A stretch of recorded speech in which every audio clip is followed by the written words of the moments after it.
कच्छ देवयानी का प्रेम और संजीवनी विद्या। देवताओं और असुरों के बीच तीनों लोकों की सत्ता के लिए आए दिन संघर्ष होता रहता था। इस संघर्ष में असुरों के गुरु शुक्राचार्य को मृत संजीवनी विद्या का अथवा मृतक को फिर से जिंदा करने का ज्ञान था। देवताओं के गुरु बृहस्पति को इस विद्या का ज्ञान नहीं था।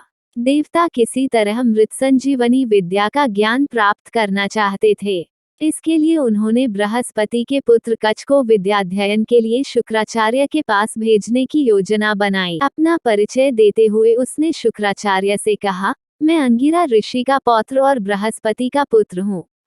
भगवान, आप मुझे अपना शिष्य बना लें। शुक्राचार्य कच्छ को शिष्य बनाने पर सहमत हो गए। कच्छ निर्धारित पठन पाठन के अलावा शुक्राचार्य और उनकी पुत्री देवयानी की जी जान से सेवा करता था।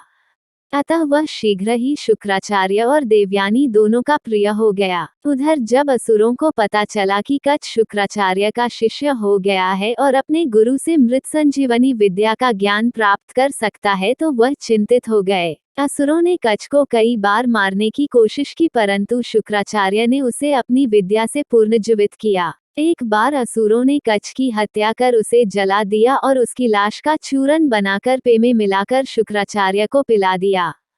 देवयानी ने अपने पिता से कहा, मैं उनके बिना जीवित नहीं रह सकती। शुक्राचार्य ने कच्छ को बुलाया।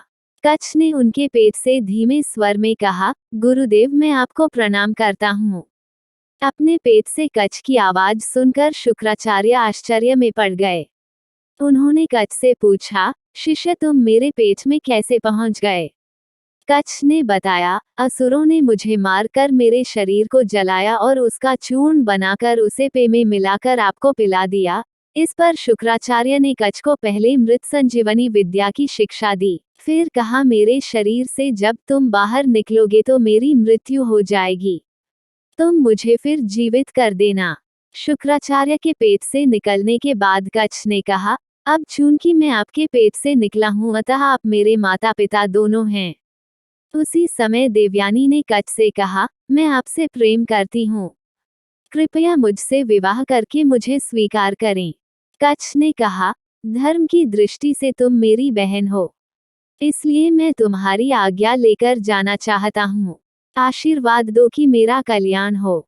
तब देवयानी ने क्रोधवश कच्छ को शाप दिया कि जिस विद्या के कारण तुमने मुझे व मेरे पिता को छला है, वह विद्या तुम्हारे लिए निरर्थक हो जाएगी और यदि तुमने किसी को यह विद्या सिखाई तो तुम्हारी मृत्यु हो जाएगी।